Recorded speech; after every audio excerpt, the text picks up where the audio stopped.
नमस्कार मित्रांनो, स्वागत आहे आपले देश-विदेश करंट अफेअर्स या आपल्या यूट्यूब चॅनलमध्ये. आज आपण एका अतिशय चर्चित असलेल्या आंतरराष्ट्रीय प्रकरणाबद्दल बोलणार आहोत. निखिल गुप्ता केस. 2 वर्षापूर्वी एक मोठा आरोप समोर आला होता. अमेरिकेत राहणाऱ्या खालिस्तानी नेता गुरपतवंत सिंह पन्नू याच्या हत्येचा कट रचला गेला आणि त्यात एका भारतीय नागरिक निखिल गुप्ता याचं नाव अचानक आलं.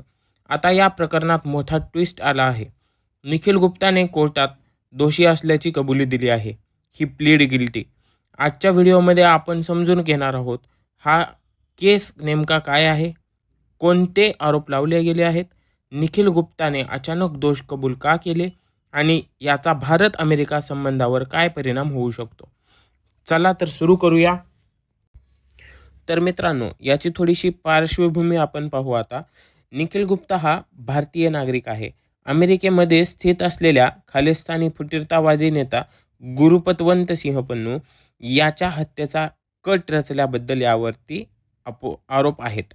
निखिल गुप्ता याचे वय सुमारे आता 54 वर्ष आहे. 2023मध्ये याला चेक रिपब्लिकमध्ये अटक झाली. 2024मध्ये याला अमेरिकेमध्ये आणण्यात आलं. सुरुवातीला त्याने आरोप नाकारले, पण आता कोर्टामध्ये त्याने गिल्टी प्ली केलेली आहे.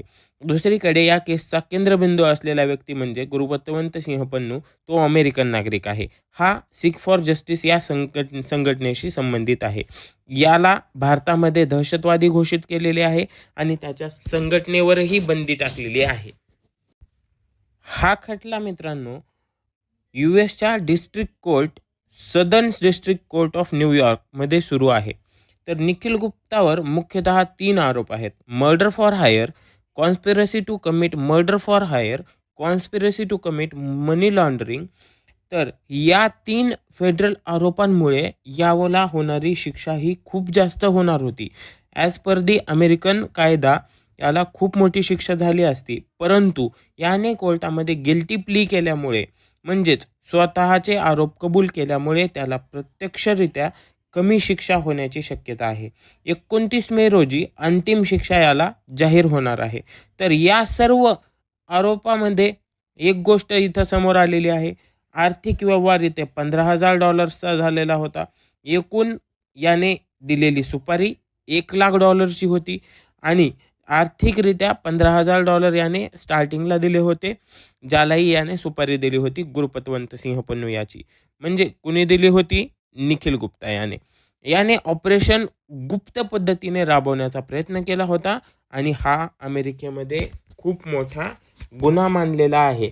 त्यामुळेच हे सर्व मर्डर चार्जेस आणि कॉन्स्पिरसीचे चार्जेस या निखिल गुप्तावरती सिद्ध झाले. त्यामुळं हे सर्व गोष्टी खूप आता अवघड झालेल्या आहेत. तर मित्रांनो, इथं तुम्ही पाहू शकता जून 2023ला चेक रिपब्लिकमध्ये याला अटक झाली. जून 2024मध्ये अमेरिकेत प्रत्यार्पण करण्यात आलं.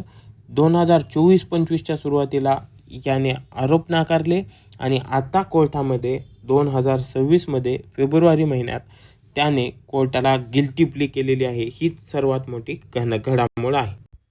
मित्रांनो, याचे निखिल गुप्ताने दोष का कबूल केला त्याचे सगळ्यात मोठे 3 पुरावे आता सध्याला आपण बघत आहोत. निखिल गुप्ताच्या विरोधामध्ये प्रचंड मोठे पुरावे अमेरिकन एजंटने त्यांच्या कोर्टापुढे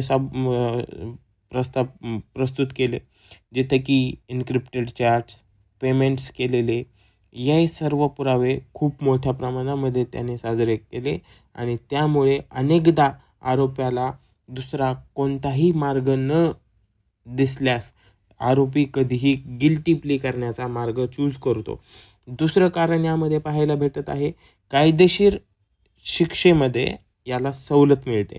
गिल्टी प्ली केल्यामुळे कायदेशीर शिक्षा जी जास्तीत जास्त होणार आहे त्यामध्ये निखिल गुप्ताला सवलत मिळणार आहे. पूर्ण ट्रायल झाल्यास शिक्षा जास्त होऊ शकते, त्यामुळे गिल्टी प्ली केल्यास शिक्षा कमी करण्याचा मार्ग मिळतो आणि हा अमेरिकन क्रिमिनल सिस्टीममध्ये सामान्य कायदेशीर पर्याय आहे. तर तिसरं कारण आपल्याला बघायला मिळत आहे, दीर्घकाळ केस आणि मानसिक छळ. 2023पासून मित्रांनो प्रकरण सुरू आहे. लांब खटला चालू आहे. त्यामध्ये निखिल गुप्ताला मानसिक छळ किती केला या लोकांनी असेल, त्याच्या कुटुंबायांचा काय काय दबाव असेल आणि आंतरराष्ट्रीय संवेदनशीलता हे सगळे घटक निर्णयावर परिणाम करत असतात. मित्रांनो, भारताची यामध्ये अधिकृत भूमिका काय आहे? भारत सरकारची भूमिका स्पष्ट आहे. हा कथित कट आहे. भारताची राज्यनीती ही नाही आहे. निखिल गुप्ता हा खाजगी व्यक्ती आहे. भारताने आरोपांबाबत स्वतःची अंतर्गत चौकशी करण्याची भूमिकाही घेतलेली आहे. म्हणजेच भारताने संस्थात्मक सहभागाचे आरोप नाकारलेले आहेत. तर याचा भारत अमेरिका संबंधावर परिणाम काय होणार? हे प्रकरण संवेदनशील किती आहे, पण वास्तववादी चित्र असे दिसत आहे की भारत अमेरिका संबंध बहुआयामी आहेत. यामध्ये व्यापार, तंत्रज्ञान, संरक्षण, भूराजकारण अशा केसचा राजनैतिक तणाव वाढण्याचा धोका असतो. त्यामुळे भारत आणि अमेरिका स्वतःचे एकमेकांविषयीचे या सर्व व्यापार, तंत्रज्ञान, संरक्षण आणि भूराजकारण यावरती परिणाम होऊ नाही देणार. ह्या इंटरनल पॉलिटिक्स आणि दाराआडच्या गोष्टी असल्यामुळे ह्या सर्व गोष्टीचा भारत अमेरिकाच्या वरवरच्या तरी संबंधांवरती परिणाम होताना आपल्याला दिसणार नाही आहेत. पण दोन्हीही देश सामान्यतः इन्स्टिट्यूशनल डायलॉग्स आणि तपास प्रक्रियेतून संतुलन ठेवण्याचा प्रयत्न मात्र नक्कीच करणार आहेत. म्हणून ही केस तर महत्त्वाचीच आहे, परंतु एकमेव घटक नाही आहे जो दोन्ही देशांचे संबंध बिघडवेल. जसं की मित्रांनो, तुम्ही आत्तापर्यंत पाहिलं, याचे मोठे आव्हाने भारतापुढे उभा टाकणार आहेत. अमेरिका ही जगाची सुपर पॉवर आहे आणि अमेरिकेसोबत त्याचे मित्रराष्ट्र कॅनडा, ऑस्ट्रेलिया हे सुद्धा औपचारिकरित्या चिंता दर्शवताना दिसत आहेत आणि भारतावर याचा दबाव मोठ्या प्रमाणावरती हे लोकांनी क्रिएट केलेला आहे. अमेरिका बेसिकली त्यांच्या नागरिकांच्या सुरक्षिततेविषयी चिंता करणारा देश आहे. ते त्यांच्या नागरिकांची काळजी करतात. त्यांच्या देशामध्ये नागरिकांविषयीचे नियम, कायदे बऱ्याच मोठ्या प्रमाणावरती आहेत. त्याचाच वापर करून बरेच हे आरोपी अमेरिकेची सिटिझनशिप घेण्यासाठी प्रयत्नरत असतात आणि याचे परिणाम हे दूरगामी होणारे आहेत. जर भारताने आत्ताच याविषयी मोठ्या प्रमाणावरती धीराने पावलं उचलले नाहीत, तर भारतापुढे भविष्यामध्ये अमेरिकेकडून मोठे आव्हानसुद्धा उभा टाकू शकते. तर मित्रांनो, या संपूर्ण प्रकरणात मुख्य मुद्दा असा की निखिल गुप्ता याने गिल्टी प्ली केलेली आहे. ही मोठी कायदेशीर आणि राजनैतिक घडामोड आहे. आता पुढचा टप्पा निर्णायक म्हणजे शिक्षेची घोषणा होणारा आहे आणि अमेरिकेमध्ये याला कोणती शिक्षा किती वर्षासाठी होते हे पाहण्यासारखं आहे मित्रांनो. आणि हो, अशा आंतरराष्ट्रीय विषयांकडे पाहताना दोन गोष्टी लक्षात ठेवा. कोर्टात सिद्ध झालेले तथ्य वेगळे, राजकीय नरेटिव्ह वेगळे.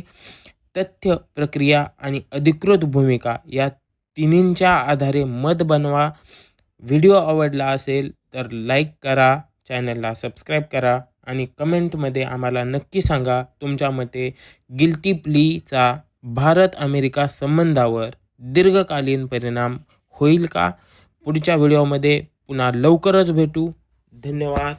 जय हिंद, जय महाराष्ट्र.